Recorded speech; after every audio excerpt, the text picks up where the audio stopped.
Welcome back to Doctor and Forensics for an episode of, let's see, what are we calling this? Point, counterpoint, after dark. I really don't know how this is going to go, so it'll be a coin toss. It's a coin toss today because we are going to talk about sports. Yes, we're going to talk about the NFL, the most distracting sports property on the earth today, or at least here in the Western Hemisphere, is NFL football. And Kyle and I decided to take a little reprieve from all the other deep stuff. And just so you know, last week we got a video pulled down, so you're going to have to go over to BitChute and find the latest video that he and I did. I don't know, maybe, can I get in trouble for even saying that I had a community guideline strike? Can they give me a guideline strike for telling people that I got a community guideline strike? I don't know. Maybe I shouldn't even say that. I might get a strike for that, right? I don't think we care anymore. Well, we do care. We'll talk offline about what we care. I mean, again, our channel sits here on YouTube as a thorn in the side of Satan, and we're not going to let it provoke us to not be a thorn in his side. We've got plenty of other places to put content. But as it stands today, we're going to launch off into the deep on the conversation. Where it goes about the NFL and sports, I have no idea. But let me bring into this early on here with his take, and welcome back on a Friday night, Brother Kyle, to Doctor Forensics. Good having you again, and Happy New Year again. I know we're almost through the month now. How you doing? Well, it's great to be back. I can say that. And just looking forward to the call, man. I mean, this is one of those things that we've been talking about forever. I mean, we've been talking about this, and I don't know, not debating it, but we've been just sort of discussing it openly as to what really this whole sports complex is all about. You know, what of it is real, what of it is manufactured, and then the why. You know, why is it manufactured? What's the purpose behind it? And it's a extremely multifaceted thing to look at, and I think it's going to be really interesting to see where this discussion goes, because like you, I have no idea. I mean, it's one of those discussions you can't plan, because we're still coming into a knowledge of truth about the whole sports industrial complex, the whole satanic sports industrial complex. And so this is very much fresh in our minds right now as we're doing this call. So I'm really looking forward to it, Brother Sean. I really am. This is one of those things that it's right in my wheelhouse as far as what I'm good at discussing from a biblical perspective. So very much looking forward to it. Well, you know, sports, Kyle, Brother Kyle, it gets a pass. I mean, somehow it's become the lesser of evils when it comes to entertainment, when it comes to television. And when you think about it, it's probably fraught with more wickedness than what we know. It's just that it's a beautiful picture. It's a scripted story, game after game, season after season, personality after personality. It just seems manufactured in that we keep seeing the same outcomes from people who possess the physical ability and skill to play in a game, in particular football, and be lights out one week and then basically completely flat the next. And I've been in sales for a lot of years, and one of the things that I have learned to watch over 25 years is body language. And I'll be transparent to everybody that's going to listen to this podcast. You know, I'm from Detroit. Everybody's excited about the Lions. Last week, I did not watch the Lions play the Rams. I did not watch the Lions play the Rams. I did not watch the game because I have a foundational understanding for me, for Sean, that sports at a point in my life was tremendously idolatrous, and I was getting emotionally attached to outcomes that was affecting my mood. So I had a long parting process with decoupling from sports because of my inability to separate my emotional self from the outcome from a game that I'm now learning here in 2024 for the most part over years. There's levels of manipulation that go on with it that has caused me personal harm. So we're all a bit hypocritical because that's what Christians are. We're all hypocritical. We're not perfect. I didn't say that I didn't watch any football, but I watched enough this year of teams that I didn't care enough about just to be reminded that the NFL sports entity, the NFL sports packaging or property is very fraught with error, very fraught with fraud. It's one property that makes me laugh. On one angle, they want to rely on technology to do a review and let's go look at the cameras and see if the guy was in or out. But then on the other hand, it actually relies on fraudulent refs, the gatekeepers of all things right or wrong, good and bad, the refs, they get to have the final say. Well, I'm like, if we're so dependent upon technology, why don't we just rely on technology that let us know whether or not the guy was in or out? But we leave it to men who may be paid and bought and sold down the river because of betting or who knows, to make decisions and deliver outcomes because there's so much on the line that we don't know about. And when I say things that are on the line, we're talking about betting. We're talking about ratings. We're talking about the effects of a game on the advertisers that run. I mean, there's just so many layers that make up a 3-hour live football event on television. There's a lot to consider. Then you've got the local economy. You have what happens in these cities. You have all types of parties and festivals and activities. And again, as I said earlier, on its surface, these things always seem so beautiful, but the underbelly of all of what we're seeing as a foundation is idolatry. It is idolatry. But it's so hard for so many people to accept that, and there's so many believers, Kyle, as I yield, they just don't want to accept that, and I yield the floor. Well, to start my portion of the discussion off, I'll just remind everybody that we did a podcast on sports, and namely the NFL, probably around this time last year, and that podcast was removed from yes, YouTube. It was. So, yes. So this are is we going to get in trouble? Are we going to get in trouble because we told them that video was removed?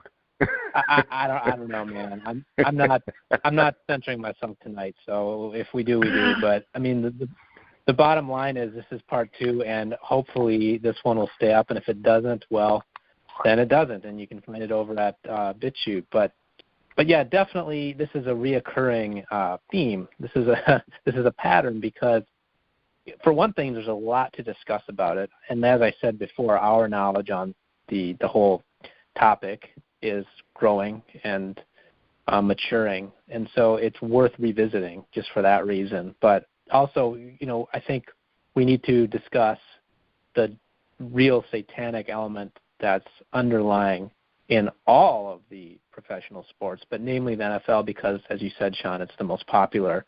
And it's that time of the year again, and we get to hear all about it and all the teams, and you really can't get away from it. I mean, if you are going down the street, you're going to see people's cars have teams on them. The billboards have mentions of teams, and the radio's talking about it. It's on TV. If you're in a bar, a restaurant, it's on TV. If you're at the airport, it's on TV. I mean, it's hard to get away from hearing about the game. Every big city has a team. Right. Just about, and it's permeated into our culture beyond just sports fans now, because now you have the whole Taylor Swift element, which I don't really want to get into. But bottom line is it's permeated into our culture, and it's very difficult to completely avoid being exposed to the NFL, information on the NFL. So that's how I'll start, but. Yeah, Sean, to your point, I mean, it's absolutely ridiculous, the construct of the NFL. They don't really care about legitimacy. They don't care about accuracy. They don't care about honesty and transparency. They just care about a product. They just care about and I'm not going to say just making money, because there are television shows that don't make any money, and they're on the air because they're propaganda, because they serve a purpose for conditioning the masses. And I'm thinking of, SNL being one of those. Nobody watches SNL. It's not funny. Nobody it's like a watches low-grade that. high school. Nobody, yeah. No, it's a low-grade high school piece of garbage. It's not funny, and it used to be somewhat funny, but they're not talented anymore. And so it's on the air to condition the masses and to serve an agenda.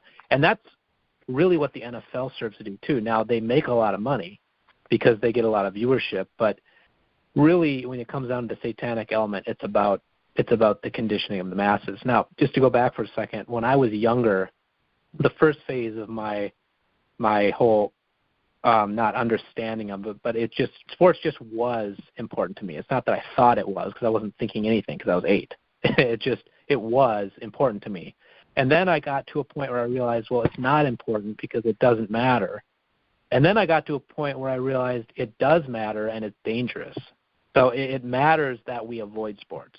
So I kind of had 3 different phases of, my whole world growing up in sports, from caring deeply about it as a kid and as an adolescent, to realizing it was stupid and it had no impact on my life. It mattered not at all, to actually actively avoiding it. Or if I do watch it, I'm watching it for opposition research. I'm watching it to see if I can see the agenda. I watch it to study the advertisements and the products that they're pushing, between breaks. And so there's a research element there too. But as far as the entertainment of it is concerned, I had to write it off because it's dangerous. It's a very dangerous thing because it's not.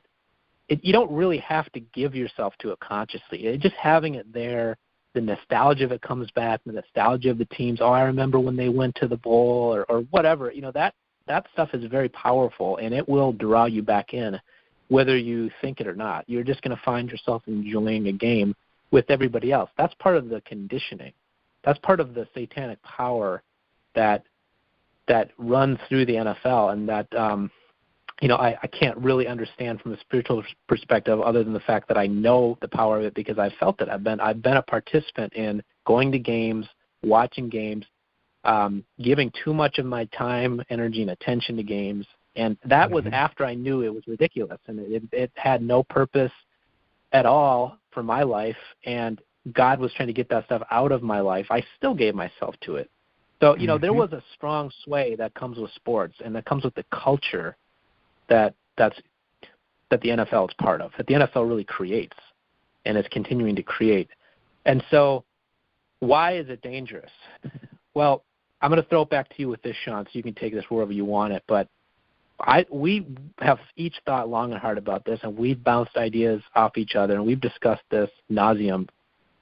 And we came to the understanding that the NFL, namely, of course, all sports, but the NFL, exists ultimately as a prime role in the depopulation of people, because sports is the opiate of the masses.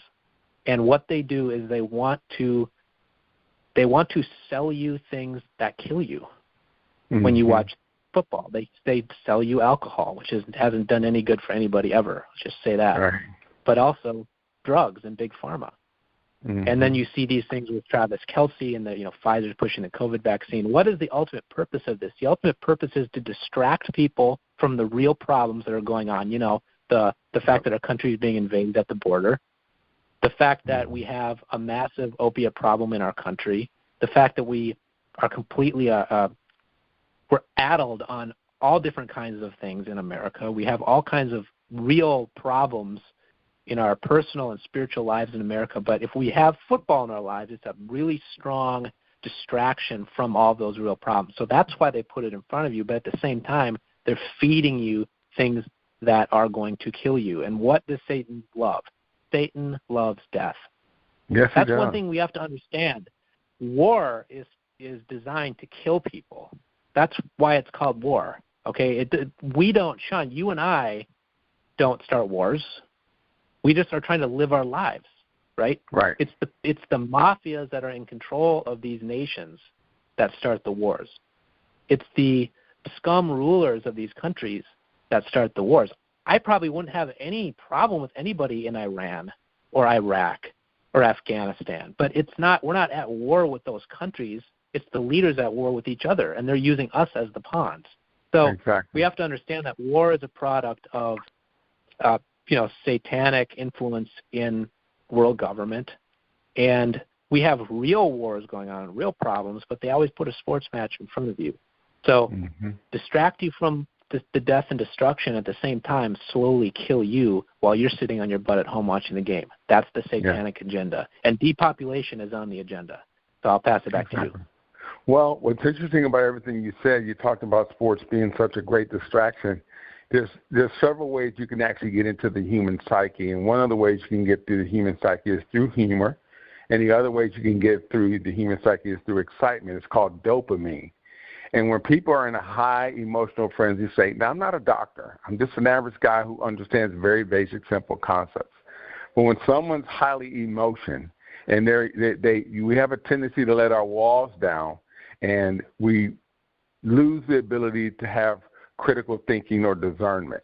And that's the first thing that seems to go out the door when it comes to sports, and when it comes in particular with the construct that's known as the NFL and the idolatry that goes along with it. Now, I remember some years ago, and this is going to be a throwback to our YouTube past. We did, man, I can't believe we did a video back on July 19, 2019, and it's one of my favorites because I used to have a blog, and the title of the video is called "It's Football Season, Does God Like Football?" Well, I got a lot of fire on this particular video, but it was an actual blog post way before it was actually a video. So I took my blog post and I made a video out of it. And the whole premise of this article that I wrote back in September 2nd, 2013, I wrote this back in 2013. Oh, my goodness, it's 10 years, Kyle. 10 years. Ancient time. Yes, exactly. And I was coming out of a lot of stuff, and God gave me enough wisdom to say, hey, stop liking football. This is back in 2013, and I'm going to read a snippet of it because it makes sense, and this will help us move our conversation along. And it goes, well, it's football season again. The time of year has come when men and women don the jersey of their favorite team and root until they're blue in the face for their team to win. Now, when it comes to football, all that matters is that your team wins, even if it's a chip shot off the helmet of a long snapper's helmet. A win is a win, as they say. Now, I'm going to stop right there to say that is the fervor, that's the emotional, let's bring down the gates to our critical thinking, because the NFL basically is a dinner party. The problem is most people aren't paying attention to what's being served.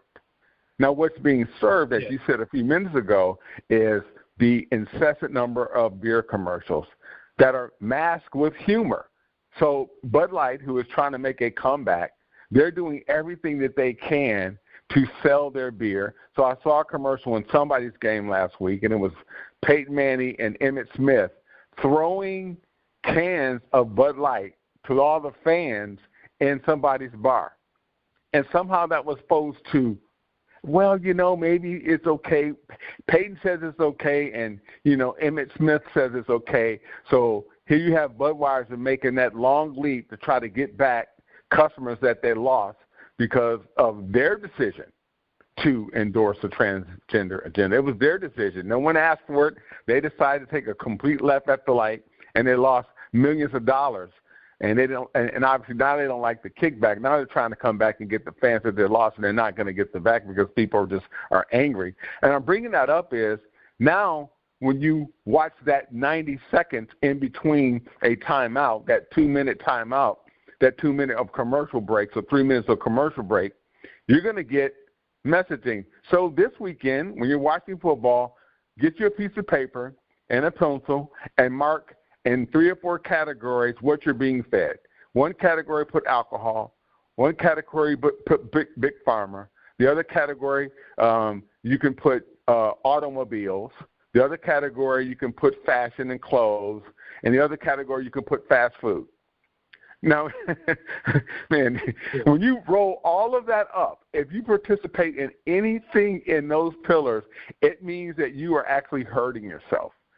Eating bad food, buying an EV that doesn't work, taking Lunesta when you probably should just work on getting your blood pressure down in a nice way because you can't sleep. So basically, you get to the dinner party, which is the game. You get to the table, they start the dinner, but then they bring out all the different servings. The different servings, Saints, what I'm trying to say is what is the messaging in between the snaps. That's what you have to pay attention to. Now, if you're a football fan and you've been watching football all your life, I remember watching Super Bowl 10 between the Raiders and the Vikings. See, I know my football. I watched Super Bowl 10 and 11 and 12 and 13. I think that's when I started actually really watching football. My dad used to love the Raiders, and the Raiders played the Vikings, and the Vikings lost. Sorry, Kyle. I don't know if the game was rigged. I wasn't alive for it, so you weren't alive, but I was watching the Vikings lose to the Raiders, and John Madden won his first Super Bowl, and it was glorious, and we know what kind of story career he had. Well, what I'm saying is, back then they were selling cigarettes. I mean, what was being served in was Camel cigarettes. What was being served back then was Pabst Blue Ribbon beer. What was being served back then was Vegas. Vegas was the thing. So tourism to Vegas. I remember this. I remember watching these commercials and going, ooh, one day when I get grown, I'm going to go to Vegas. I'm 13. I don't know how old I am. I'm going to go to Vegas. I mean, 10, 12 years old, talking about I'm going to go to Vegas. So they have already pre-programming me as to what they want me to do when I get old enough to spend my money, if I have any money. I'm going to let you jump in. Go ahead. I know you have something you want to say. Well, I just have to say this before I forget. If anyone's on the fence about fast food, just go on YouTube and watch the woman who had the hamburger from McDonald's since 1996 sitting in her closet, and she opened it up, and it looked like the bread had no mold on it. The bread it looked like the day it was served, and the patty was, I mean, it was dry, but it looked like it had just been sitting out maybe for a week. This is a hamburger from 1996. Okay, this is not real food. So we call it fast food, but it's Frankenfood, and it's not real food. But yeah, fast food, Sean. It used to be cigarettes. Of course, those are out of fashion now. So I don't know what took over vaping, you know. But also gambling. Because gambling is pretty much nationwide now, which is something of really only the last few years. So if we thought the NFL was rigged before, you know, just wait, because now it's really going to get rigged. But, you know, nationwide sports betting. So, you know, they're using people like Kevin Hart and Jamie Foxx to get people addicted to gambling, as if we needed that. You know, but yeah, so gambling, fast food, beer, and then you mentioned Big Pharma. I mean, I think probably every third ad at least is a Big Pharma ad on any given Sunday during a game. And actually, since our last podcast, I saw an article that there's class action lawsuit against Ozempic because a bunch of people got stomach paralysis from using that. I mean, this is criminal stuff. This is criminal, satanic stuff. And if you hadn't listened to the last podcast on Big Pharma and the clot shot, go listen to that, because it rolls right into this discussion, because this is one of the things that they're pitching to you. They're selling it to you. And then, of course, John, you mentioned Emmitt Smith and Peyton Manning, two major sellouts, especially Peyton Manning. You know, I just think he's a total sellout. But, you know, they bring in these trusted or likable faces to try and prop up these failing brands that should be failing. And another sellout I want to mention is Travis Kelce, because actually Bud Light used Travis Kelce for a while too. I don't know if they still do, but he was on there, and of course he's everywhere. I mean, if you can't get away from the NFL, and you really can't get away from Travis Kelce. I mean, he's everywhere.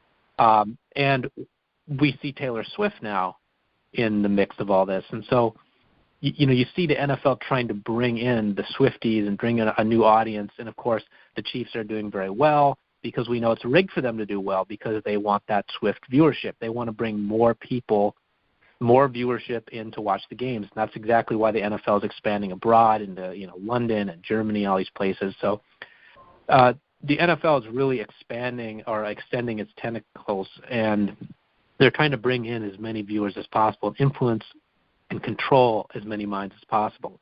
And one other thing I want to mention about Travis Kelce, just one thing before I forget, because I think the viewers might not be aware of this, is that after he had won, I think, his first Super Bowl, he was on SNL as a host. And he did a skit on there where he played a pedophile. And you can go on YouTube and you can watch the skit. And also Dwayne "The Rock" Johnson. Yeah, he did it too. Which he did it too. They both did skits where they were, and it wasn't, this isn't the kind of thing where I'm misrepresenting it in any way. They made it humorous. They were trying to make a humorous skit where they played pedophiles, and it was absolutely disgusting. And this is not totally uncommon. I mean, Tom Hanks did one, Jimmy Kimmel. This is actually a reoccurring theme with celebrities. But I just mentioned those two because, well, Travis Kelce in particular, because he's a sports icon who's in the public eye right now, playing in the playoffs, dating supposedly Taylor Swift, and really that's just an Illuminati power couple. We don't even know if they're really dating or anything. Who knows? I mean, who knows what that even means in that realm? But the point is that this whole complex is controlled. That's really what I'm saying here. So you get Taylor Swift in the mix. Now you have young girls watching the NFL, whereas otherwise they wouldn't have cared about it at all. So now you're influencing their minds, and this is something that the NFL exists to do. The NFL just exists to control as many minds as possible. And let's keep in mind too that the NFL is I wish I had one of their contracts. I mean, they're for entertainment. Anytime in your bylaws you have this is an entertainment property, entertainment is subject to be manipulated because the goal is to be entertaining. Now, critical-minded people understand that. The non-critical people don't understand that what you just said is a part of the entertainment package. You've got Taylor Swift, you got the Swifties. Last week the Lions beat the Rams. So you had Eminem in the stadium, and I saw a clip where 65,000 people sang a clip of his song "Lose Yourself" or 8 Mile Road. I don't know which one it was. And I listened to the video. It was maybe 20 seconds long, and 65,000 people at Ford Field were singing word for word. Now, I'm going to tell you, that was unscripted, but the point is that is gold for the NFL. That is them bringing in groups and culture and music. And so what the NFL has as a multi-layered construct that affects every aspect of the American life. Every aspect. Back to my article. I mean, as I put in my article, does God even like football? No, he doesn't. But I put in the article, another clip here. This is interesting. Back 2013. On the flip side, the God of this world, Satan, he loves football. It's one of his favorite tools to distract Christian men from what should be our primary pursuit, which is pressing for the prize of the high calling of God in Christ Jesus. A dear brother said to me in the Lord after a recent Wednesday night service, "Thank God it's football season." Now, I remember the name of the brother who told me, and I won't call him out for that because I still know him. And I said to myself, seriously, is that all you have to thank God for? I was teaching that night. So I said to him, I'm thankful to God that we're alive. I'm thankful we have roofs over my head, food to eat, cars to drive, churches we can still attend, the right to marry whom we choose. Thank God it's football season, for real. And I said that to him. And if you could have seen the look on his face, I mean, I was off-putting. You would have thought that I cussed in church when I said that. But God had been dealing with me from 2006 to 2013 to stop consuming so much media content. Now, if you've been listening to this channel, you would know that I worked in media for 25 years. And why I'm saying it's important to understand that the NFL is entertainment is that you can script anything. Anything can be scripted. Anything can be scripted. And most people do not understand is everybody doesn't have to have the same script. You just have everybody on their own individual script. And that's what makes the NFL so dangerous for a lot of reasons, because it is at a level tremendously manipulated when they want it manipulated so it can get the outcomes that they want. So this week I decided to flip through just to see on the glorious platform known as YouTube if I can find anybody else out there that kind of maybe feels like the way I just said. So there's a video by the Icy Original, says evidence the NFL could be rigged. And then there's another video that was produced by Jake Jake the something. It's a bad word. NFL rigged Eagles versus Bucks scripted playoff breakdown. Then there's another video. I mean, this guy has a playlist. This talks about the rigged NFL. The NFL is scripted. The NFL is fake. NFL 49 is faithful. NFL former player Aaron Rodgers admit the NFL is rigged. The NFL controversy and horrible calls of the 2023 season, Week 11. So I don't know any of these content creators, but I'm just going to suffice it to say that there's a lot of people that think and feel like we feel. And, of course, this content is suppressed. So what the NFL is not going to do, they're not going to suppress everything that's being said about them, because even that is good advertising for them. Sure. The controversy is a part of the appeal. It keeps them in the conversation. It keeps them relevant. And then what they do is they put on a fantastic show or a flawless show where the refs don't call crappy calls, and the game is competitive because you let the players play. And then all of a sudden you have Super Bowl whatever we in, and it was a masterful classic, although the team who's probably down at halftime is probably going to come back and win, which always seems to happen in the Super Bowl. And it's happened the last almost 10 years. I mean, I can go back to the Brady coming back on Atlanta. Come on, man. There was no way Atlanta was supposed to lose that Super Bowl. No way. Look, I mean, everybody in the NFL is talented. Everybody. So, right. They can groom certain players to be stars. They can groom a Jordan Love to be a star. I mean, never mind the fact that most of the people he's passing to are wide open in the middle field. I could throw that. So I mean, you can make somebody look good. That's what I'm saying. I'm not saying they're not talented. I'm saying they are talented, but that's part of the reason why it's so deceptive, is because you can make them look extremely talented, because they all know how to throw a perfect spiral, and especially if it's scripted, they know their roles. It's very easy to predict where people are going to be. So that's not difficult for the NFL to do. And if you just let these guys play, just let them play ball. Let them play, man. It would look so much different. It would be a very unattractive product. You would see teams like the Jaguars going to the Super Bowl. You would see teams like the Titans. I mean, they don't want that. They don't want the Vikings in the Super Bowl because, frankly, Sean, we don't need the economic boost here. We have many Fortune 500 companies. I mean, this sounds kind of weird to say, but I'm just trying to give people an understanding of what this is really all about. Okay, we have in the Twin Cities a very strong economy. It's got a lot of vitality to it. We have a lot of Fortune 500 companies here. Okay, now we have a lot of sports teams, and so we do have to maintain some sort of competitiveness, within the gamut of sports that we have here, and that's been kind of our history too with most of our teams. We've been in the mix, but we've never been like elite teams. We never had like dynasties. Okay, well there's an economic reason for that.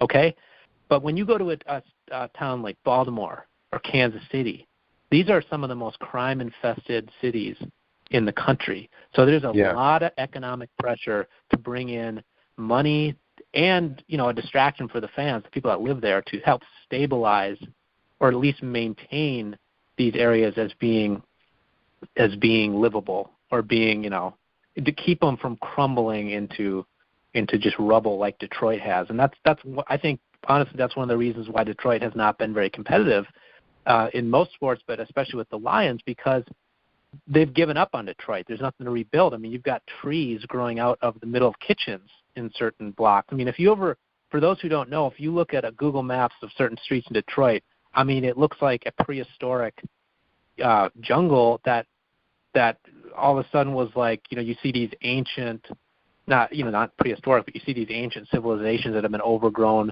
by like trees and vines and grass. That's actually what areas of Detroit look like right now. So there's no rebuilding Detroit. And so they've given up on rebuilding Detroit. But Baltimore, now you got something to maybe lose there. Or I should say you got something you want to save. You got something you want to preserve.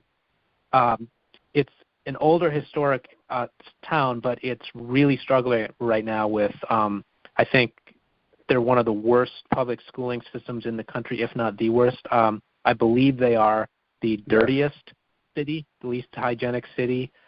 So there's a lot of pressure to, I don't know exactly how it all works out. I don't think anybody really does, but the powers that be know what they have to do to maintain the even spread, maintain the illusion that this is, keep certain fan bases entertained and distracted and happy, throw their team a bone once in a while. They know what they have to do to keep the league itself propped up by satisfying the fan bases in these various cities. Yeah. And where I live is just not one of those areas. We don't have a problem with filling the stadiums. We don't have a problem with our economy. There's nothing they need to do to prop us up. And that's why you're never going to see us win the big one, because we don't need it. But you get a lot of these coastal teams, and you have, I would say, not only their egos, they have places like Boston and New York, for example, but also the coastal cities are big money market areas. There's, places like L.A., the Lakers and the Dodgers, there's a lot of money, there's a lot of corruption, there's a lot of influence that goes on in Hollywood and L.A. So you will see those teams continue to do well. But Middle America, it's a different ballgame altogether. So there are certain teams, certain franchises that, let's just say, namely in football, never seem to be able to make it over the hump. You got teams like the Titans, teams like the Jaguars, and for a long time it was the Texans. You can throw them in there. And why is that? Why are they never able to make it over the hump? Because the NFL doesn't need them to make it over the hump. The NFL manipulates certain teams to be good at certain times. They have certain dynasties that they I would say coronate in order to distract the masses and entice more viewership. And these areas like Jacksonville and Tennessee, they're just not important enough for the league to prop up. So I'm just trying to give people a general picture as to how this system really works. If you look at a very crime-infested area of the country, they probably have a very good sports team. That's just a general rule. If you look at Kansas City, one of the worst crime cities in the country, very good sports team. Baltimore, very good sports team. San Francisco, again, you talk about something to save. They got a lot of money. They're hemorrhaging business in San Francisco. Yes, so they got are. to prop that up fast. And what do they have? Oh, one of the best teams in the NFL. Isn't that interesting how this Brock Purdy guy comes out of nowhere, and all of a sudden this guy who looks like he's 12 years old is starting to, play like Joe Montana on Joe Montana's old team? It is laughable, Colin. To your point, so I'll use San Francisco as a perfect example. I don't know what game it was this year, but I walked in and flipped on the TV, and it was Monday Night Football, and here they are showing the beautiful Golden Gate Bridge from about 200 feet above the bridge. So being former media, I decided I'm going to watch it. I turned the volume down, and I wanted to see how they were going to position the city of San Francisco, given the fact that everybody knows San Francisco is a hellhole because they made it a hellhole. Now, it didn't just overnight become a hellhole. They let it become a hellhole. The homelessness, the politics of California, Mr. Newsom out there, Mr. Brilliant, Mr. Not So Brilliant running the state. So they ran San Francisco into the ground. It was already a tough place anyway. It's always a very expensive place. So you have scores of $1 million and sometimes even $1 billion businesses just leave the city. Because why? That's on purpose. That is on purpose. When I look at Baltimore is a city that just makes me bitter because the literacy rate there is so poor amongst African Americans and minorities. The whole city is just illiterate. And that's not me being ugly. That's just a fact. So somehow having a championship is the cure-all, and it's almost like a trade-off. It's like, hey, we're going to reward you for your malfeasance. We're going to reward you for mediocrity. We're going to reward you for your wickedness. You've got all of these Democrat-led cities that seem to have these burgeoning sports programs, but then they have the worst politics, the worst crisis amongst family, the worst crime, and on and on and on. But we're too distracted to look and see and follow the daisy chain of how the NFL runs cover from all the political malfeasance that goes on in certain cities. They do. Absolutely. Yep. Absolutely. And that needs to be a part of the conversation. But no one wants to talk about the fact that, hey, look here, not here. San Francisco has a chance to go to the Super Bowl. So, hey, look at Purdy and Deebo Samuels, but don't look at all the homeless that are sitting on the street. And, oh, by the way, if we go to the NFC Championship, we're going to clean up the city for that weekend. We're going to clean up the city for that weekend, but after that, then it's on to the Super Bowl, wherever the Super Bowl is supposed to be held, wherever that's at this year. Who cares? I mean, am I wrong? But I'm wrong for saying. But I'm wrong for saying that. I'm wrong for seeing that. But that's very obvious. So they keep playing the same script. They have the same, cause and effect. They have the same rewards program in the NFL, it seems, for certain cities. It's like if you meet these qualifications and these criteria, if you do these things, then we just might decide to really make you be the spotlight or the darling that year. It's like, hey, we kind of owe you Baltimore. We kind of owe you Detroit. We kind of owe you San Francisco. They owe Philly, too. They owe Philly, so I guess they're like discarding Philly now. They're done. So they move on. They do move on.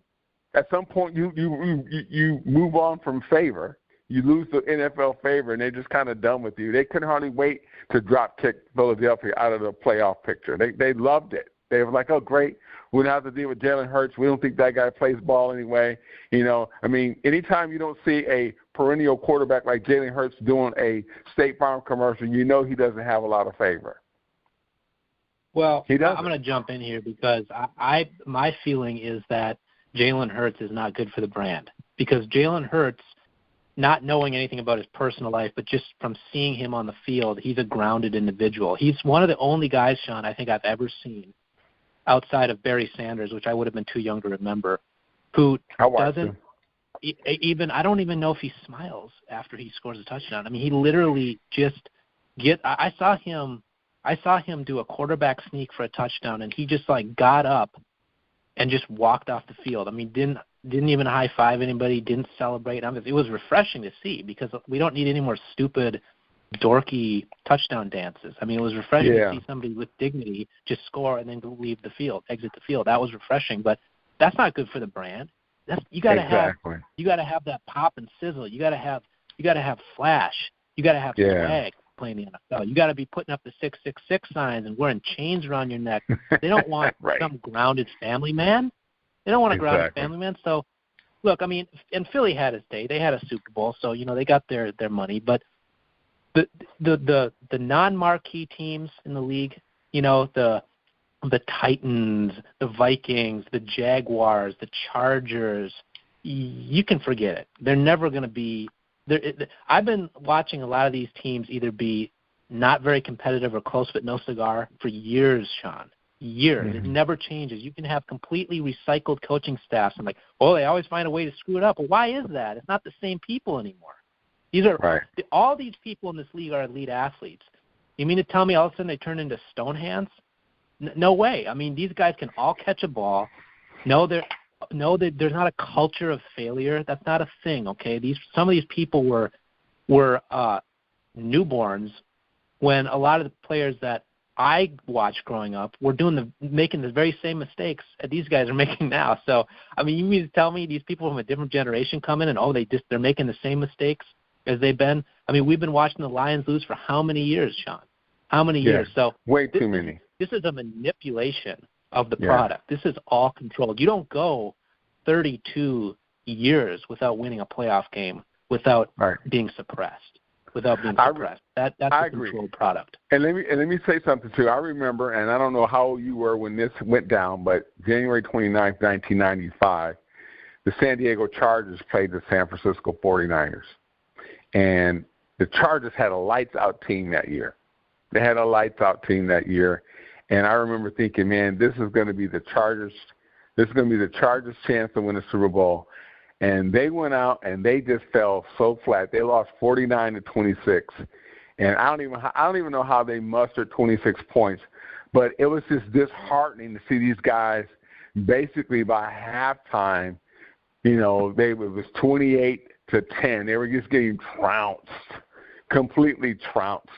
But this was a team that year, they were the perennial team to actually win the Super Bowl, and they came out so flat. It was so embarrassing. They made Steve Young and Jerry Rice look like they were just, gods from Mount Olympus that day. I mean, they were they did. I mean, obviously Steve Young got his on the heels of Joe Montana retiring and stuff. But it's like the narrative was too good for the NFL to not let that narrative die. It's like we can't let the San Francisco narrative die and let these guys play football.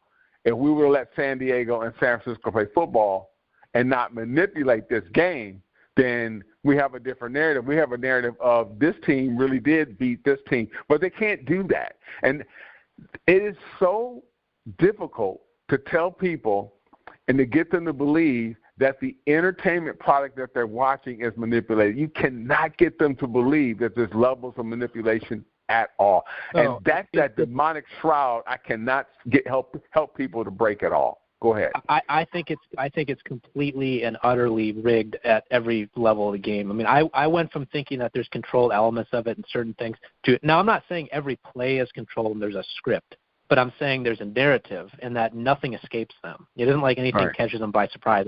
They didn't want the Chiefs won, but they really didn't want it. That stuff never happens. It's all completely controlled. And the reason why I'm so confident in that, Sean, is because, like I said before, and to your point, we've been seeing the same teams lose. I mean, how long have we been seeing the Chargers lose in big games? Forever. Right. I mean, the Vikings losing in the big games forever. Detroit losing when it comes down to forever. I mean, this stuff is not new. So, what is it really about? It's about the economies. It's about if a team has a culture of losing, then they're also factoring in that fan base is used to losing, and they don't have to have that team win. See, that's part of it. That's part of the psychology of this too. If you're a Detroit Lions fan and you don't win the Super Bowl, that's not a major disappointment because you're used to not winning the Super Bowl. And you're still going to be a fan. You're still going to be a fan. They understand our psychology better than they understand me better than I understand myself. Advertisers understand me better than I understand myself. They are masters of manipulations and masters of the mind. And until you fully break out of that and you see, like as an out-of-body experience, you can see what they're doing to you, you're never going to be able to break that hex. So that's really the important thing here is that we understand the spiritual element of this. Now, one last thing I want to say as far as just specifics about teams, because, this is definitely a rabbit hole we could talk about for hours, but I grew up most of my life in Wisconsin, living in Wisconsin. I can tell you Packer pride out there is cultish. It's yes, scary. It is. People in Minnesota scary, love dude. the Vikings. They love them. Yeah, you even know about it, and you're from Detroit. But, I mean, I witnessed it firsthand, Sean. I witnessed it. I have always had disdain for the Packers, and it wasn't just the border battle thing. It was like there's something about it that I didn't like, but I couldn't really put my finger on it. Well, one of the things was, when we would, back when I did go to a church when I was younger, they would wear their Packer jerseys into the church. I mean, that's just my goodness. Classless. But, and of course, they would put the game, and of course, we don't do celebrate Christmas or anything, but just to the point that I'm making, they would put the game on Christmas Eve, and people would sit in the church parking lot and wait for the game to finish before they'd go into church. So, God, we'll be right there, God. We got something we got to tend to right now. That's really what's in the heart of man. They want football. They care about football. But this was the gross infatuation that I grew up with and around my whole life. Packer ornaments on the tree, Packer flags on the flagpole right below the United States flag, and you put a John Deere flag up there too. So John Deere, Packers, United States. I mean, that's what it was all about. And it was gross, and something I realized only recently, thanks to a little morsel of information that you gave me, and I went and researched it, was that the Masonic capital of Wisconsin is Green Bay, Wisconsin. Green Bay? That's the Masonic capital of Wisconsin. You can go on Google, or you can go on Wikipedia, rather, and you can verify that fact. I'm not saying you trust Wikipedia, but they're the ones telling you, so, I mean, there's some truth to it. No, you can go on Wikipedia and read. you can trust Wikipedia. They'll always tell you the truth when there's something bad. Yeah, well, exactly. That's what I'm trying to say. And then I was thinking about this. So what are the two most storied franchises in the league? You've got the Packers and you've got the Steelers. Well, what is the most Masonic state? So the most Masons for any one of the 50 states in America. Pennsylvania and Wisconsin. Pennsylvania is. So, I mean, you've got the Steelers, surprise, surprise. They're one of the most successful franchises in history. And you've got the Packers, who always seemed, I don't know, Sean, they just always seem to be really good. It's like, how many star quarterbacks? I mean, you go from one Hall of Famer to another Hall of Famer to now another, probably somebody they're grooming to be a Hall of Famer. I mean, there's not even a speed bump in there. I mean, just boom, boom, boom. And then you get teams like the Browns who can't get a good quarterback to save their life. I mean, exactly. This is manipulated nonsense, people. This is a complete and utter it joke. Is nonsense. That G, Go ahead. That G is what? The finish, my friend. Oh, that G is symbolic of masonry, because the symbol of masonry is a G. Yeah. So no surprise that the Packers and Georgia both have that same exact logo. It's just, I mean, let's just be candid, man. And see, that's the part of sports that people aren't ready to accept. The fact they don't understand that it has esoteric meanings and hidden meanings behind all the symbolism and everything. And when you're dealing with Satan, it's all about the symbology, but people don't want to believe that. I mean, God even said, I mean, let's just call it what it is. It's idol worship. And in some respects, because Christians are all hypocritical, we always have to come out of something. If you're still coming out of it, well, thank God you're still coming out of it. But let's be honest. God says, "Thou shalt not have any other gods before me." Football is idol worship. When you boil it down, I know that makes me unpopular, but it's true. But there is more passion, money, love, attention to detail, preparing for a football game than there is in getting ready to worship the Lord God Almighty. So people on Sunday, they go in wearing jerseys of mascots with animals: bulls, lions, eagles, falcons, bears, rams, giants, which really did exist, men who raid called raiders, cowboys, buccaneers, and dolphins. You get the point. That's idol worship. Yeah. Saints. And we should be okay. How come I can't be okay telling a Christian that, Kyle? Why do they fight with me when I tell them that? What's the issue? I'm fine. If you're not a believer, enjoy your life. I don't have any conversations like this with unbelievers. They love their Houston Texans and their Cowboys and whatever they love down here in Texas. They love them. Their kids are draped from head to toe with Texas gear, which costs you an arm and a leg, and they have to have this year's jersey, not last year's jersey. They can have the new C.J. Stroud jersey, and everybody's got to have the name of another man on their back. That's idol worship. But you can't tell the average Christian that. Can't tell them. Also, a man wearing another man's name is homosexual, if you ask me. Man, come on. Yes. Come on, man, dude. Weird. That's weird to have another guy's name on your back. I mean, I'm just saying this. Think about it. I did it too. I'm not saying I never did. I'm saying I realize that is weird, and I don't do that.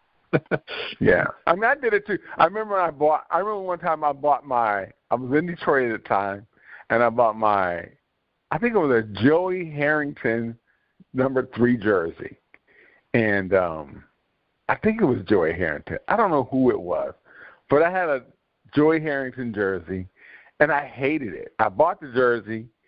He sucked as a quarterback.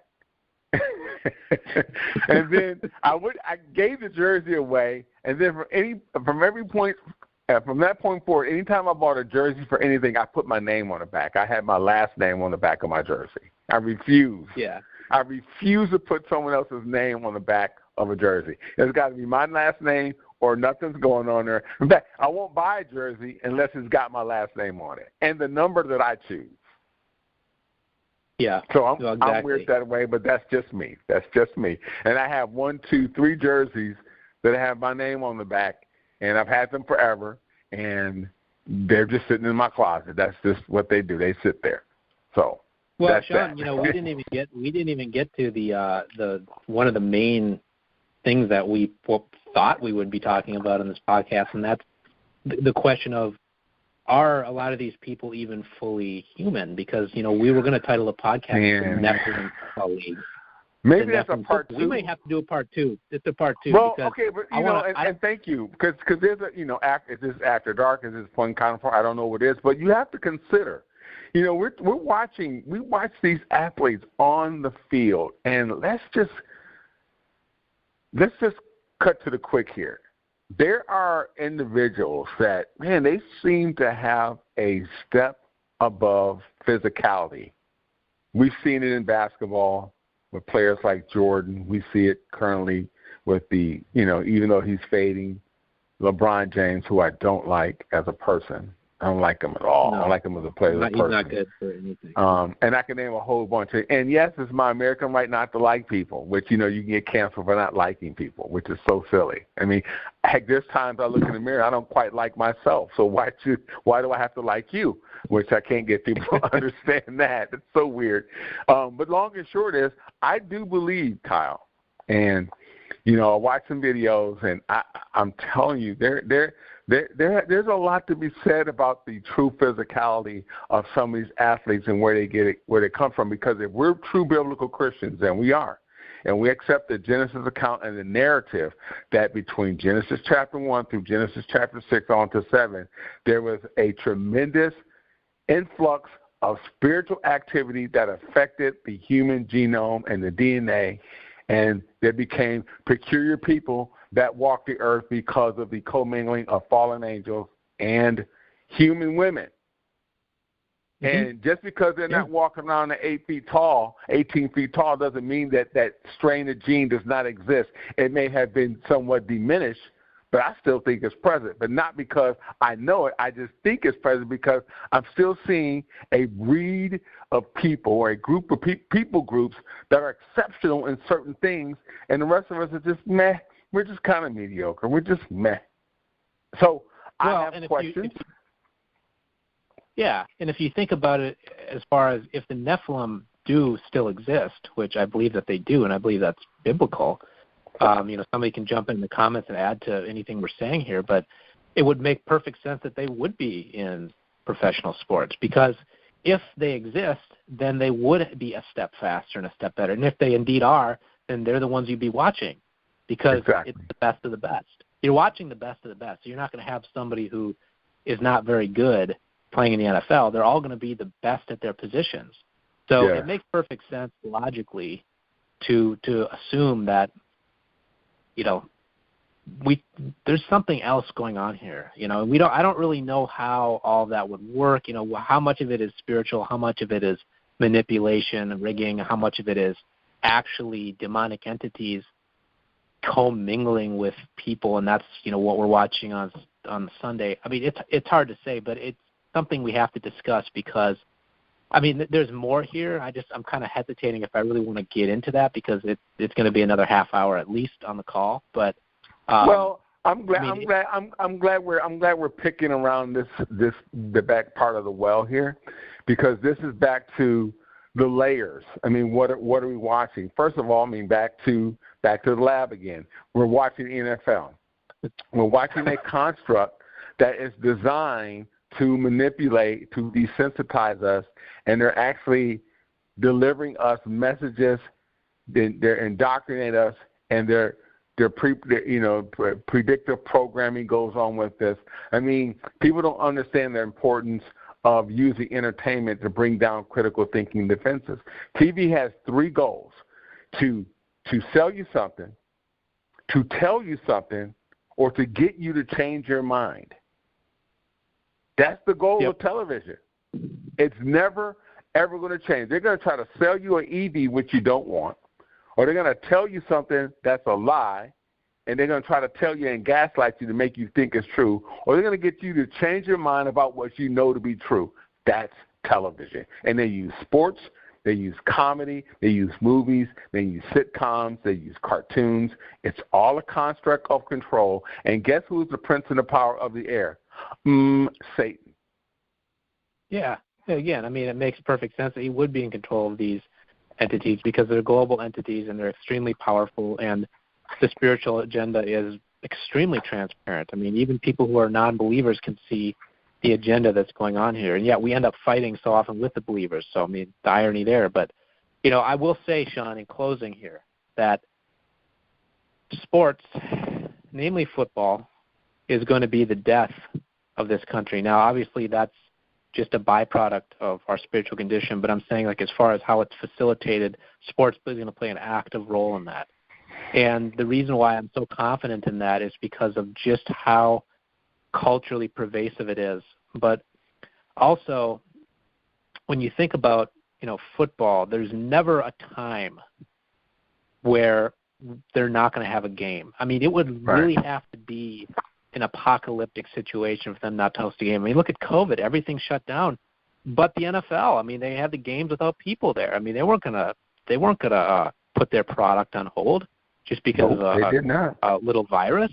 So there is never a situation, even when wars are going on and rumors of wars around the world, they still have football. Football never takes a year off.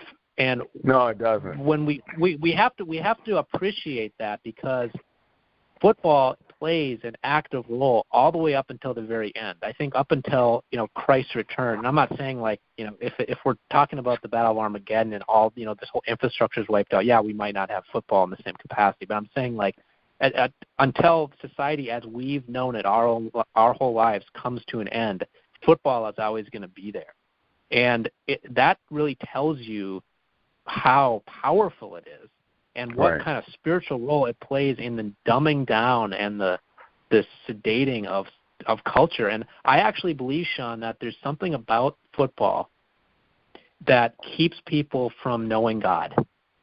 I do too. I think thank you for saying that. Just being there. Yeah. I agree with you. I have felt that way. And, truth and transparency here on Doctrine and Forensics, yes, the big blue meanie here, we have flaws, and we have struggled because, I don't know, it was maybe Crazy Catman sent me a comment about he'd been so distracted and how much of a fight it is to make yourself sit down, read your Bible, or find biblical content to support our thoughts and our worship to God. It is a fight every day, and it gets harder and harder every single day. And I'm being transparent, and I love the Lord, and I love the Bible, and it's a fight. F-I-G-H-T. Yeah. It's spiritual. Yeah, I mean, I just want to. I'm really anxious to jump in there while I'm thinking of this, Sean. Not to cut you off, but it just goes along the same train of thought that we're on right now, and we tend to think of things like, well, we need to focus on God, and then we'll be able to not pay too much attention to things that don't matter, like the cares of this world and football and all that. But I think one way we could think about it that's a little bit different and maybe helpful is that football is so powerful that it actually is the very thing keeping us from focusing on God. See, we have to think about it in reverse, because football is always there. I mean, you go on to check your email and you see a stat that you never asked for. Like, the Chargers played this team today, and guess what? They lost. What else is new? The Chargers lose. I didn't want to see that. I didn't ask to see, how the Lakers did. I don't care about the frickin' Lakers. I don't want to see these. But you go on Yahoo and you go on MSN, and it's everywhere. You get a sports update on your Bing backdrop that it's like you didn't even know it was there. They're just unsolicited sports updates. And this is what I'm talking about, because that little thing there tells you this is relevant. This is something people really care about. And so that's the way we have to think about it. This is a roadblock to our faith. Mm-hmm. You need to get that out of the way, and then you'll be able to worship God the way that, he wants us to worship him. But if you have that little distraction always there, it's going to chip away at you, and it's going to wear you down. And, you hear the TV in another room, and, is that the game? And pretty soon, you're rolling down the cliff with the rest of the pack, watching a stupid game, wasting hours of your precious night on, watching Nephilim fallen angels play a kid's game. I mean, that's what it's come down to, man. It's disgusting. It is disgusting. Well, it is. No, I hold myself accountable too. But you know what? This is if it is what it is. I mean, if we're going to follow Christ, we need to follow Christ, and not everything we talk about has got to be, flowers and posies. It's work. And to your point, now we're served up football all year round. Right after this, you got spring football, you got the UFL, then you got the USFL. I mean, it just never stops. And you got the CFL. I mean, then you got high school football, then college football. It never stops. We got football all year round now, Kyle. Do you know that? Yeah. Yeah. It's 12 months a year now. They have accomplished their goal. We have 12 months of football in the United States. 12 months of football in the United States. So they have accomplished their goal. This is the number one propaganda sports platform for Satan, and he is using it well. It's a great tool in his hand to deceive and keep so many distracted. And this is how I'm going to finish. I'm going to finish with an appeal and basically an indictment, a personal indictment, an indictment for those who are listening. Saints, with a little homework, you'll find that the ancient cultures worship the very images we Christians wear on our backs.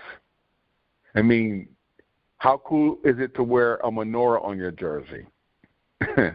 It's not.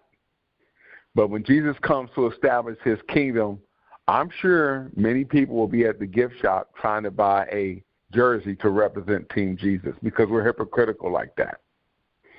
I personally, and I'm reading from my blog, I wrote this 10 years ago. I'm embarrassed for God, oh, how we insult him. God sent his only begotten Son to die on the cross to forgive us of all of our sins, save us from a devil's hell, plus has chosen to let us reign with him. And we clock watch on Sunday mornings, or we run to our phones, our tablets, our big 92-inch screen TVs, because all we care about is who won the game. Then you have pastors who better not even think about preaching past noon. God forbid the Holy Spirit might want to move or work. Yes, a pastor cuts his message short. All that's unacceptable. And if you're in a place that does that because they want to go watch the Packers play this weekend or the Lions play this weekend, that's a sad state.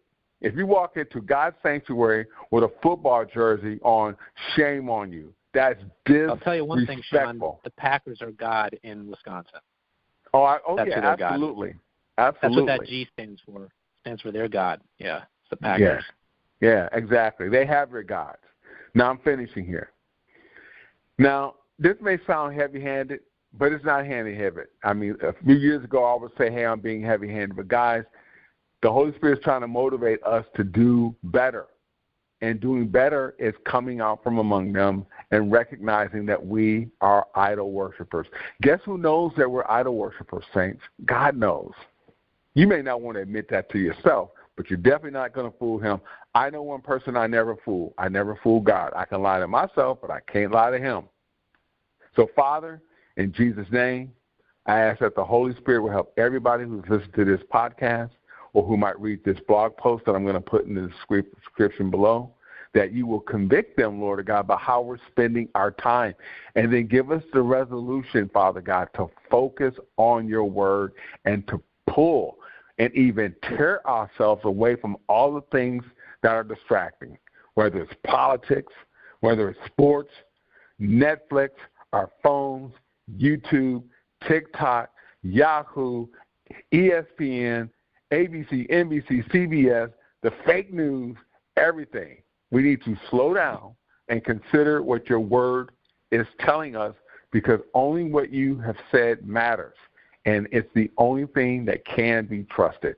Father, help us and give us strength to be obedient to what you ask of us. In Jesus' name, amen. That's all I have to say. We done? Yeah, we done? There. Yeah, okay, we're done. All right, we're done. Well, that's a wrap.